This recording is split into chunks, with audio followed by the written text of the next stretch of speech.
হৈছে অবিদ্যা, যিটো বস্তু নহয়, বস্তুটোকে অবস্তু বুলি ভাবি পেলাই যাক মানে অন্ধতাৰ ফালে লৈ যায়, অবিজ্ঞানৰ ফালে লৈ যায়, সেই মায়া। কাৰণ অবস্তুক দেখায় বস্তুক আৱৰি সেয়েহে মোহৰ মায়া জানানিষ্ট কৰি অবস্তুক বস্তু বুলি ভবাটোৱে হৈছে মায়া।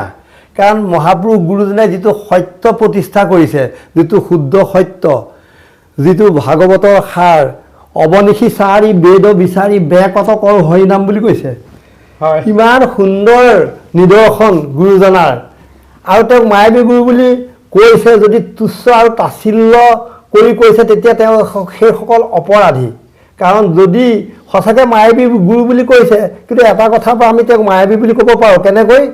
মায়া নৰতনু ধৰি হৰি ভকতি কৰিলি বহু পৰচাৰ হব নৰ পাপ পইদু হব মজ্জল তাহে কৰিলি উদ্ধাৰ। সকলো লোক মহাপাপ সাগৰত লুপ্ত হৈ জৰ্জৰিত থকা অৱস্থাত তেখেত ভগৱন্তই মায়াৰে নৰতনু ধৰি আহি পেলাই তেওঁ ভকতি প্ৰচাৰ কৰিলে। সেইটো ফালৰ পৰা তেওঁক মায়াগুৰু বুলি কোৱা মানে আমি তেখেতসকলে প্ৰশংসা কৰিছে বুলি আমি এক প্ৰকাৰ আমি ভাবিব পাৰোঁ।